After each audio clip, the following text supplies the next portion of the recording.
오늘 우리에게 주시는 하나님의 말씀은 요나서 1장 17절에서 2장 10절까지의 말씀입니다. 저와 여러분이 한 절씩 교독하겠습니다.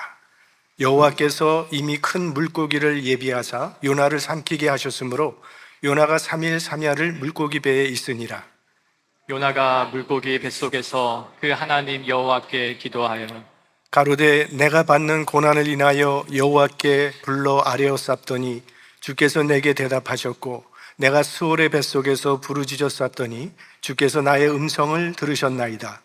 주께서 나를 깊음 속 바닷 가운데 던지셨으므로 큰 물이 나를 둘렀고 주의 파도와 큰 물결이 다 내 위에 넘쳤나이다. 내가 말하기를 내가 주의 목전에서 쫓겨났을지라도 다시 주의 성전을 바라보겠다 하였나이다. 물이 나를 둘렀으되 영혼까지 하여 싸우며 기쁨이 나를 에웠고 바닷풀이 내 머리를 쌌나이다. 내가 산의 뿌리까지 내려가 싸우며 땅이 그 빗장으로 나를 오래도록 막아 싸우나 나의 하나님 여호와여 주께서 내 생명을 구덩이에서 건지셨나이다. 내 영혼이 내 속에서 피곤할 때에 내가 여호와를 생각하였었더니 내 기도가 주께 이르러 싸우며 주의 성전에 미쳤나이다. 무릇 거짓되고 헛된 것을 숭상하는 자는 자기에게 베푸신 은혜를 버렸사오나 나는 감사하는 목소리로 주께 제사를 드리며 나의 서원을 주께 갚겠나이다. 구원은 여호와께로서 말미암나이다 하니라. 다 같이요. 여호와께서 그 물고기에게 명하심에 요나를 육지에 토하니라. 아멘. 얼마 전에 그 아마존 산타 실비아 마을에서 어린이 사역을 할 때에 한원강 선교사님으로부터 이제 훈련받은 제자들이 찬양과 율동을 인도했는데 찬양은 스페니쉬로 하기 때문에 제가 알아들을 수가 없었지만 그 율동을 보니까 이게 영락없이 요나에 관한 이야기라는 것을 제가 알 수 있었습니다. 그래서 물어봤더니 그렇대요. 여러분 한번 보십시오. 여러분도 금방 알 겁니다. 오른쪽에 있는 아이들 보세요.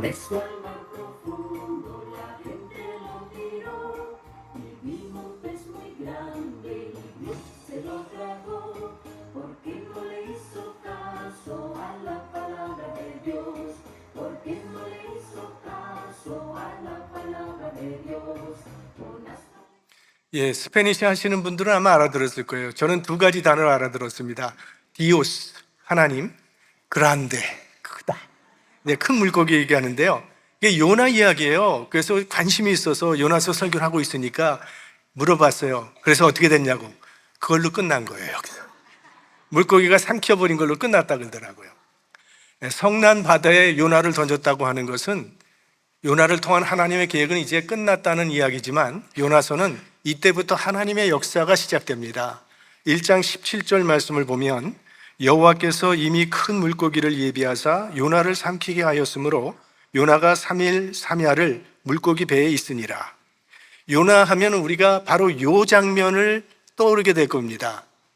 어린이들 그 그림책을 보면 이 물고기가 입을 벌려서 요나를 삼키려고 하고 요나는 그 입속에 들어가지 않으라고 바둥바둥대는 그런 모습이 나오는데 재미있는 것은 이 물고기가 미소를 짓고 있다는 겁니다.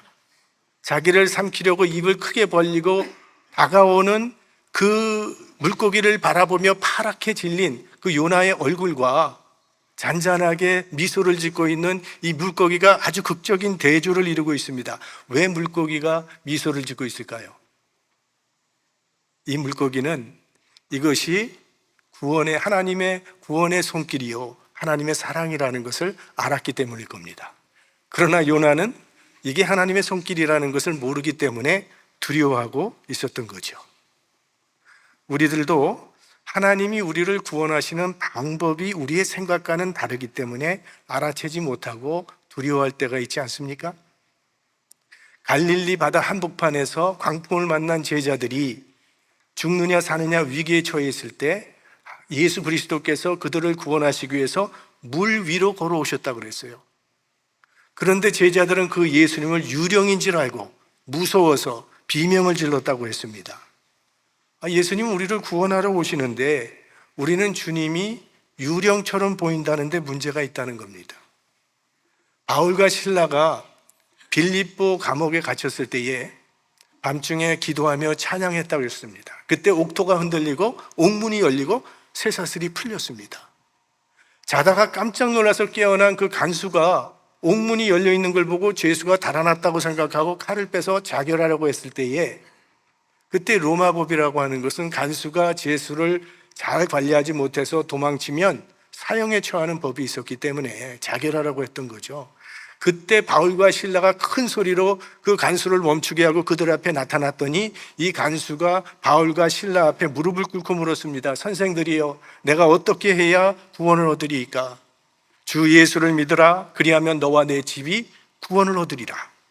그 말 앞에 결국 그들은 무릎을 꿇고 그날 간수와 그 간수의 온 가족은 예수 믿고 세례를 받았다는 이야기예요. 그러니까 결국 이 사건은 간수를 죽음으로 몰고 가는 사건이 아니라 그를 살리려는 구원의 섭리가 있었다는 말이죠. 마르다와 마리아는 나사로가 죽어가는데도 예수님께서 빨리 달려오시지 않아서 예수님께서 자신들의 고난을 외면하고 계시다고 생각을 했습니다. 그리고 결국은 나사로가 죽은 후에야 오신 예수님 앞에 원망하지 않습니까? 주께서 여기 계셨더라면 오라비가 죽지 않았을 것입니다. 그러나 주님은 그들의 고난을 외면하고 계셨던 것이 아니었죠. 그들에게 부활의 믿음을 선물로 주시려는 주님의 섭리였습니다. 때로는 주님이 내 고난에 무관심한 것 같아서 낙심될 때가 있습니다. 그러나 하나님은 절대로 우리의 고난에 무관심한 분이 아니라는 겁니다. 내가 겪고 있는 모든 고난의 문제를 우리 주님께서는 다 알고 계시고 고난 가운데 있는 우리에게 찾아오시는 분이십니다. 그런데 믿음이 없으면 나를 구원하러 오시는 그 주님이 나를 해하려는 유령처럼도 보일 수 있다는 거죠. 고난 중에도 나를 향한 주님의 선하시고 온전하신 뜻이 있음을 발견할 수 있는 것이 믿음의 능력입니다. 그러면 그 고난은 나를 죽이는 사건이 아니라 나를 살리는 하나님의 섭리로 변하게 되는 것입니다. 자, 요나가 3일 동안 물고기 뱃속에 들어가 있다는 이 기록 때문에 요나서를 한편에 동화 취급하는 사람들도 있습니다. 한 유명한 성서학자가 이 요나서를 강의하고 있을 때 학생이 질문을 했답니다. 교수님, 이것만은 좀 믿기가 힘이 듭니다. 어떻게 사람이 물고기 뱃속에 들어가서 3일 있다가 다시 살아나올 수 있겠습니까? 그때 그 교수님의 대답은 나는 요나가 물고기 뱃속에 있었다가 아니라 물고기가 요나 뱃속에 있다가 3일 만에 나왔다고 해도 난 믿겠다고 그렇게 대답을 했어요. 전능하신 하나님이라면 무슨 문제가 있겠냐는 거죠. 성경에 나오는 기적은 하나님에 대한 믿음만 분명하면 다 해결될 수 있는 이야기입니다. 예수님께서도 이 요나 이야기를 역사적인 사실이라고 말씀을 하셨어요. 예수님께서 이 땅에 계실 때 많은 유대인들이 요청했던 것이 있죠. 당신이 정말 하늘에서 내려온 메시아라고 하는 그걸 믿을 수 있을 만한 표적을 한번 보여달라고. 그때 예수님의 대답이 마태복음 12장 39절에 나오죠. 악하고 음란한 세대가 표적을 구하나 선지자 요나의 표적밖에는 보일 표적이 없느니라. 요나의 표적밖에는 보일 표적이 없다는 이 말씀은 요나 이상의 표적은 없다는 겁니다. 요나의 표적이 가장 크다는 거예요. 그럼 요나의 표적은 무엇입니까? 요나가 물고기 뱃속에서 사흘 동안 있다가 다시 나와서 니느웨 백성들에게 하나님의 말씀을 전함으로 그들을 구원해냈어요. 예수 그리스도께서도 십자가에 죽었다가 사흘 만에 부활하사 인류 구원의 길을 열어주셨습니다. 이게 요나의 표적입니다. 이 안에는 놀라운 복음의 메시지가 들어있는 것입니다. 어느 시대가 되었든 교회는 예수 그리스도의 십자가와 부활만 확실하게 붙들고 그 신앙 고백만 흔들리지 않는다면 그 시대의 사람들을 넉넉히 구원할 수 있다는 겁니다. 아무리 과학이 발달을 하고 문화가 변한다 할지라도 절대로 이 복음의 능력을 약화시키지 못한다는 거죠. 그냥 사람들이 공연히 이 시대의 풍조의 동요가 되어서 흔들리기 때문에 문제가 되는 것이지, 예수 그리스도의 복음의 능력을 분명히 믿고 교회가 본질적인 사명에 충실하게 감당하면 인공지능 시대가 아니라 그보다 더한 시대가 온다 할지라도 구원의 역사는 이루어지게 된다는 말씀입니다. 자, 요나는 물고기 뱃속에서 3일을 지내게 됩니다. 이 깜깜한 물고기 뱃속에서 3일 동안 그 고약한 악취가 코를 찌르고 끈적끈적한 그 소아에게 몸을 쓰리게 해서 자지도 먹지도 못하는 괴로운 시간이었을 겁니다. 그 사흘은. 근데 이 고통스러운 사흘이 요나가 변화되는 시간이었습니다. 성경의 사흘이라고 하는 숫자는 변화와 많은 관계가 있습니다. 하나님께서 아브라함에게 이삭을 바치라고 하셨을 때 아브라함이 이삭과 종을 데리고 떠나는데 사흘째 되는 날에 아브라함이 눈을 들어 하나님이 지시하신 산을 바라보았다고 했어요. 그러니까 이 사흘은 아브라함에게 있어서는 죽음을 경험하는 시간이었습니다. 아들을 죽이기 위하여 데려가는 아버지의 심령이 어땠겠습니까? 죽음의 시간이었을 겁니다. 예수 그리스도도 십자가에 돌아가시고 사흘 동안 무덤에 계셨어요. 그러니까 사흘이라고 하는 것은 죽음을 경험하는 시간입니다. 그러나 하나님의 역사는 죽음으로 끝나지 않습니다. 예수님께서 사흘 후에 부활하신 것처럼 사흘이라고 하는 것은 죽음을 경험하고 새로운 생명으로 소생하는 변화의 시간을 의미합니다. 지금 하나님께서 물고기 뱃속에서 요나를 변화시키고 계신 겁니다. 하나님의 낯을 피해서 도망치는 이 요나를 이제는 하나님의 뜻을 따르고 순종하는 요나로 변화시키고 계신 거예요. 그래서 어떤 목사님은 이 물고기야말로 요나에게 있어서는 가장 훌륭한 신학대학이었다 이렇게 얘기했어요. Fish Theological Seminary. 아마 우리 중에도 어쩌면 이렇게 깜깜한 물고기 뱃속 같은 그 답답하고 괴로운 상황에 있는 분들이 계실 수도 있습니다. 가정의 문제 때문에, 건강의 문제 때문에, 경제적인 문제 때문에, 여러 가지 이유 때문에 정말 깜깜한 이 물고기 뱃속에 있는 것 같은 분들이 계실 겁니다. 만약 여러분들이 그런 상황에 계시다면 지금 하나님께서 여러분을 변화시키는 작업을 하고 계신 것이라고 생각하면 틀림없습니다. 물고기 뱃속에서 요나는 분명히 생각했을 겁니다. 이제는 내가 죽는구나.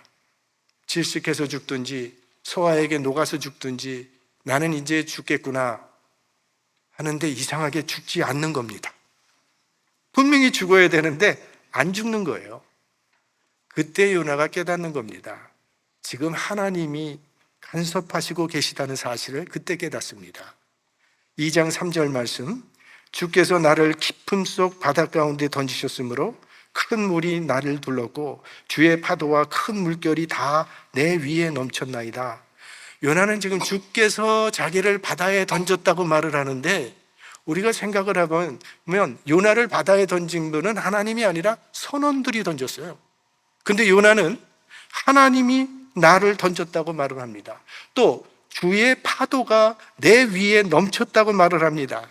주님의 파도가. 이제 요나의 눈이 열린 겁니다. 바다에 폭풍이 일어났던 것도 자기가 제비에 뽑히게 된 것도 자기가 바다에 던져지게 된 것도 큰 물고기가 자기를 삼킨 것도 이게 모두 하나님이 하시는 일이라는 것을 드디어 요나가 깨달은 겁니다. 요셉도 창세기에 보면 그런 경험을 하지 않았습니까? 자기를 애굽의 노예로 팔아먹은 형들 앞에서 나를 이리로 보낸 자는 당신들이 아니라 하나님이 보내신 것이라. 하나님이 하신 것이 요셉의 눈이 열렸던 거죠. 사도 바울은 영의 눈이 열리니까 하나님께서 나는 태어나기도 전에 나를 택하셨다고 그렇게 고백을 하지 않습니까? 그러니까 은혜의 눈이 열리면 전에 보이지 않았던 것들이 보이는 겁니다. 하나님이 나를 위해서 하시는 일들이 보이는 거예요. 지금 여러분들이 이렇게 예배당에 나와서 예배드리는 그리스도인이 되어 있습니다. 우리가 이렇게 되기까지 하나님께서 비밀스럽게 하신 일이 얼마나 많았겠습니까? 생각해 보면 그때 그래서 내가 그런 사건을 만나게 된 것이었구나. 그래서 내가 그 사람을 만나게 된 것이었구나. 우리 상상을 초월하고 생각을 초월하는 그런 비밀스러운 하나님의 역사가 얼마나 많냐는 거예요. 여러분의 삶 가운데 역사하시는 그 하나님의 은혜를 볼 수 있는 영의 눈이 열리게 되기를 축복합니다. 그래서 드디어 요나가 물고기 뱃속에서 기도하기 시작합니다. 비행기가 이제 막 나오기 시작하던 때에 한 비행사가 하늘을 날고 있었는데 어디선가 쥐소리가 들렸다는 겁니다.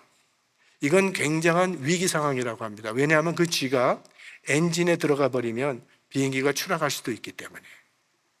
그래서 이 위기 상황에 닥친 이 비행사가 즉시로 그 비행기를 높은 곳으로 올라갔다고 합니다. 그랬더니 쥐소리가 멈추더래요.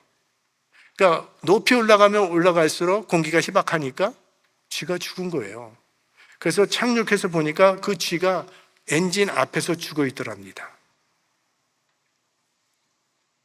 삶의 위기를 만날 때는 높은 곳으로 올라가셔야 합니다. 사방이 다 막힐 때는요, 우린 위를 봐야 됩니다. 왜? 우리 그리스도인들은 구원이 위에서 오는 것을 알고 있기 때문에. 우리는 위를 바라보며 살아가는 사람들이에요. 우리는 이 땅을 살아갈 수 있는 능력을 위에서부터 공급받는 사람이에요. 그게 기도입니다. 그동안 계속 내려가기를 거듭하던 요나가 드디어 오늘 상승의 기도를 시작한 겁니다. 존 버녀는 철로역정에서 기도에 대해서 이렇게 설명했습니다. 기도는 죄를 막아준다. 기도하지 않으면 죄가 우리를 기도하지 못하게 막는다. 기도하는 마음은 금이나 은보다 귀하다. 그러므로 자주 기도하라. 기도는 영혼의 방패요, 하나님께 드리는 아름다운 제사요, 사단을 내리치는 채찍이다라고 했어요. 성경을 보시면 하나님과 인간의 관계는 부르심과 응답으로 연결되어 있습니다. 성경에 나오는 그 많은 인물들을 하나님께서 부르십니다. 성경은 하나님의 부르심을 받은 그 인간들이 어떻게 응답하는가를 보여주고 있습니다. 하나님께서 호렙산에서 모세를 부르셨어요. 그 모세가 이 하나님의 부르심에 어떻게 응답했는가를 보여주는 책이 출애굽기입니다. 뽕나무 농장에서 일하던 아모스를 하나님께서 부르십니다. 그 하나님의 부르심에 어떻게 아모스가 반응하는가를 성경이 보여주고 있습니다. 하나님이 바울을 부르셨습니다. 사울아 사울아 네가 어찌하여 나를 핍박하느냐. 그 주님의 부르심에 사울이 어떻게 응답했는지를 보여주는 책이 사도행전이라고 하는 책입니다. 그러니까 성경은 하나님은 부르시고 인간은 응답하는 관계로 나타나 있습니다. 그런가 하면 인간이 하나님을 부르고 하나님이 응답하는 관계도 나타납니다. 그런 거는 시편에 참 많이 나타납니다. 내가 나의 목소리로 여호와께 부르짖으니 그 성산에서 응답하시는도다. 하나님이여 내게 응답하시겠는거로 내가 불렀사오니 귀를 기울여 내 말을 들으소서. 내가 여호와께 구하매 내게 응답하시고 내 모든 두려움에서 나를 건지셨도다. 오늘 본문에는 요나가 하나님을 부르고 있습니다. 2절 말씀, 내가 받는 고난을 인하여 여호와께 불러 아뢰었사오니 주께서 내게 대답하셨고 내가 스올의 뱃속에서 부르짖었사오니 주께서 나의 음성을 들으셨나이다. 그러니까 기독교는 이 하나님이 인격적인 신이라고 믿습니다. 인간을 하나님께서 하나님의 형상으로 만드셨다고 하는 것은 하나님께서 인간에게 인격을 주셨다는 뜻인데, 우리가 누군가와의 관계가 인격적인 관계가 되려면 소통이 있어야 합니다. 우리는 소통을 통해서 서로를 알아가고 서로를 이해할 수 있게 됩니다. 여기에 우상과 하나님의 차이점이 있는 겁니다. 우상은 소통도 필요 없고 관계도 필요 없습니다. 금송아지 우상은 우리의 삶이 변화되기를 기대하지도 않고 우리가 거룩해지기를 기대하지도 않는다는 거예요. 우상은 관계 불능입니다. 우상은 그저 복만 주면 되는 게 우상이에요. 그러나 하나님은 관계 중심적입니다. 하나님께서는 우리가 하나님과의 관계를 통해서 하나님의 뜻을 알기를 원하시고 그 하나님의 뜻대로 살아가기를 원하십니다. 그래서 기복신앙은 미신적 신앙이라고 하는 거예요. 기복신앙은 하나님과의 교제나 하나님과의 관계에는 별 관심이 없습니다. 오직 내게 복 주고 건강 주고 잘 살게 해주고 길만 열어주면 그만이에요. 온전히 자기 중심적입니다. 자신의 필요를 채우기 위해서 종교를 이용하는 것이죠. 하나님을 수단화하는 겁니다. 하나님의 뜻을 발견하고 이루어드리려는 데는 전혀 관심이 없고 자기의 뜻만 이루려는 것이 목적이에요. 이런 자기 중심적인 신앙은 결국 시험에 빠지고 맙니다. 왜냐하면 자기가 원하는 대로 되지 아니하면 하나님을 원망하게 되기 때문입니다. 하나님은 인격적인 분이시기 때문에 우리와 관계를 맺기를 원하시는 거예요. 그리고 그 관계는 부르심과 응답으로 이루어져요. 그러므로 하나님께서 우리를 부르신 것처럼 우리들도 하나님을 열심히 불러야 한다는 거예요. 그것이 그 부름이 기도입니다. 요나는 니느웨로 가라고 하나님께서 말씀하셨을 때도 기도하지 않았고, 자고 있는 요나를 선장이 깨워서 기도하라고 할 때도 기도하지 않았고, 제비 뽑기로 자신의 죄가 드러났을 때도 기도하지 않았습니다. 그러더니 물고기 뱃속에 들어가서야 하나님을 부르게 됩니다. 하나님이 부를 때는 도망치던 요나가 이제는 거꾸로 하나님을 애타게 부르고 있는 거죠. 오늘 설교 제목이 수월에서 드린 기도라고 그렇게 되어 있어요. 이거는 요나 자신이 내가 지금 수월에서 부르짖습니다라고 하나님께 고했기 때문에 그렇게 붙였습니다. 그리고 이 수월이라고 하는 말의 뜻은 음부, 어두운 곳, 죽은 자가 기다리는 곳, 이런 뜻입니다. 그러니까 지금 깊은 고난 가운데서 부르짖은 기도라는 그런 말이에요. C.S. 루이스는 고난은 하나님의 메가폰이다 라고 말을 했습니다. 고난은 확성기라고 말했어요. 우리가 보통 때는 잘 듣지를 않으니까 하나님께서 고난이라고 하는 확성기를 통해서 우리 귀에 들려주신다는 거예요. 너 그렇게 자고 있으면 안 된다고, 죄의 잠에 빠지면 안 된다고, 어서 일어나라고 이 고난을 통해서 외치신다는 거예요. 하나님의 은혜는 우리의 마음이 낮춰져야 다가오는데 우리는 스스로 마음을 낮추질 않습니다. 그래서 때때로 하나님께서 우리를 낮추시기 위해서 요나처럼 고난도 허락하시기도 합니다. 모든 고난이 하나님이 주시는 고난은 아니겠지만 때로 하나님께서 우리에게 고난을 주신다는 사실도 성경은 분명히 가르칩니다. 이런 고난은 우리를 사랑하시기 때문에 주시는 고난입니다. 그래서 믿음의 사람은 고난 속에서 불행만을 보는 것이 아니라 그 속에 숨겨져 있는 하나님의 은혜도 발견할 수 있어야 합니다. 자, 오늘 요나서 2장 전체가요, 요나가 물고기 뱃속에서 3일 동안 기도해 놓은 그 기도를 압축해 놓은 기도문입니다. 대략 보면 요나의 고난이 마치 깊은 바다에 빠져서 죽어가는 사람으로 묘사되고 있어요. 물이 목구멍까지 차고 바다의 풀이 그의 머리를 휘감았고 허우적거리면 허우적거릴수록 더 깊이 빠져서 산의 뿌리까지 내려가서 지하세계에 갇혔다. 그리고 그 지하세계에는 빗장이 걸려 있어서 빠져나올 수가 없다고 말을 해요. 죽기 일보 직전의 절망적인 상태라는 것을 호소하면서 내가 이제 다시 주의 성전을 바라보나이다 라고 호소하며 기도하고 있습니다. 이 간절한 기도를 통해 요나가 받은 응답은 자신의 변화입니다. 여러분, 사람이 변화된다는 것이 얼마나 어렵다는 것을 우리는 경험을 통해서 잘 알고 있습니다. 프로이드 같은 심리학자는 성인에게는 근본적인 변화는 일어나지 않는다고 말을 했어요. 인간의 성격이라는 것은 6살 이전에 완성되기 때문에 근본적인 변화는 더 이상 일어나지 않는다는 것입니다. 우리말에도 3살 버릇 80까지 간다는 말이 있지 않습니까? 일리가 있는 말이죠. 우리가 공부를 열심히 해서 박사가 된다 할지라도 내 인격이 변화되는 건 아니에요. 내 지위가 높아진다고 내 인격도 고상해지는 건 아닙니다. 그런 면에서 이 프로이드의 주장은 일리가 있다고 봅니다. 그러나 그는 종교적인 경험을 통한 변화는 계산하지 않았어요. 기독교는요, 어떤 사람이라도 성령이 역사하면 근본적인 변화가 일어날 수 있다고 믿는 종교입니다.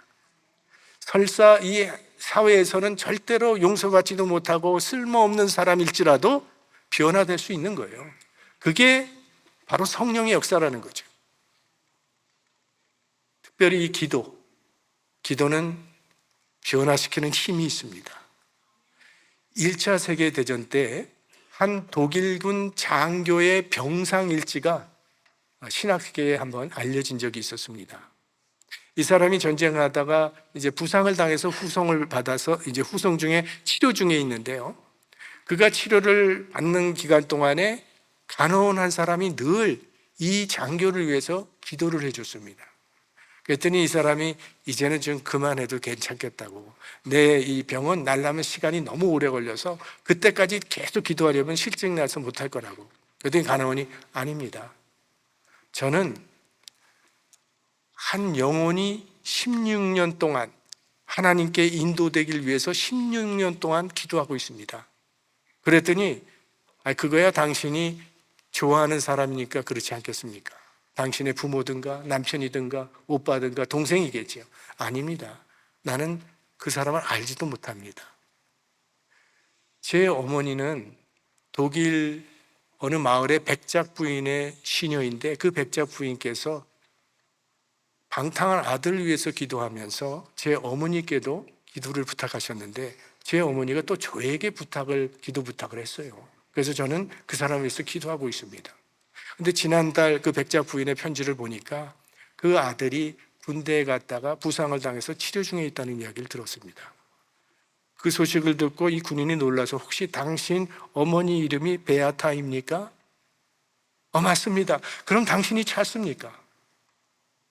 그날 찰스는 자신을 위해 16년 동안 기도했다는 그 간호원의 인도에 따라서 하나님께 돌아왔다는 거예요. 기도는 사람을 변화시키는 힘이 있습니다. 어거스틴이 회개할 수 있었던 것은 그 어머니의 기도 때문이었고, 링컨이 링컨 될 수 있었던 것도 어머니의 기도 때문이었습니다. 무엇보다도 기도는 자신을 변화시키는 힘이 있습니다. 요나의 기도 마지막 부분 9절 말씀을 보겠습니다.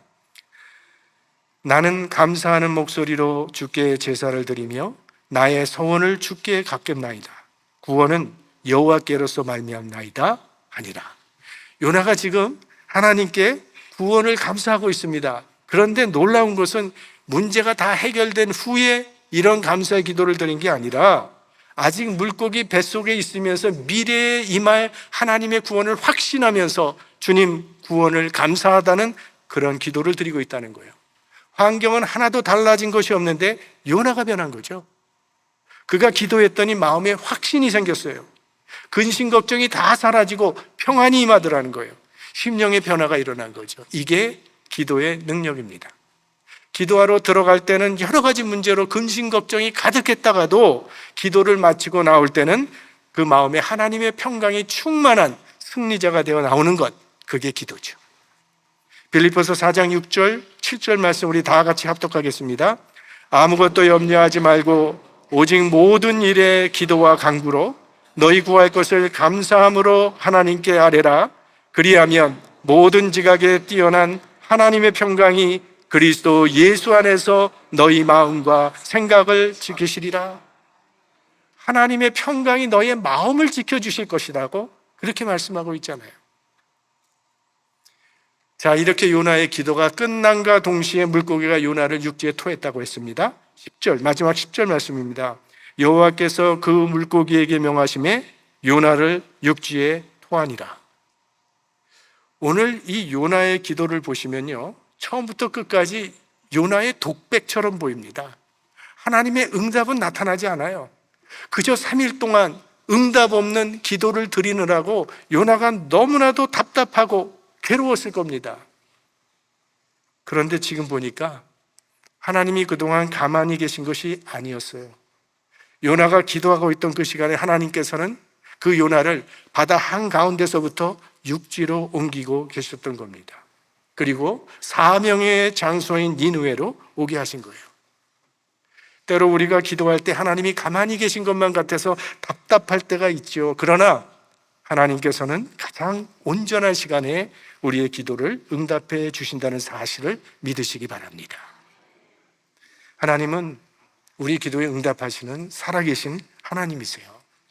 우리 개인에게도 문제가 있고 가정에게도 문제가 있고 사회적으로 또 교회도 나라에도 문제가 있습니다. 때로는 내 힘으로는 이거는 절대로 감당할 수 없다고 판단되어지는 문제도 많습니다. 그때 사람들은 더 이상은 나갈 길이 없다고 말을 합니다. 그러나 하나님께 나아가서 기도할 수 있는 믿음만 있다면 길은 언제나 있습니다. 아무리 힘들고 어려워도요, 기도하면 살 길이 열린다는 거예요. 어떤 문제도 기도로 풀어가면 풀리지 않을 문제는 없습니다. 여러분이 어떤 문제를 갖고 계시던 그 문제, 모든 매듭을 기도로 풀어나가시는 믿음의 사람들이 되시기를 주님의 이름으로 축원합니다.